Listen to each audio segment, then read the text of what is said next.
Hello friends, in today's video I'm gonna be walking through how to show saved Facebook password on Android.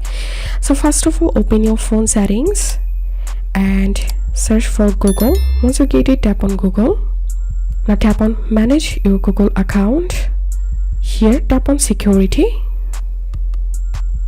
scroll down and tap on password manager and scroll down and search for Facebook.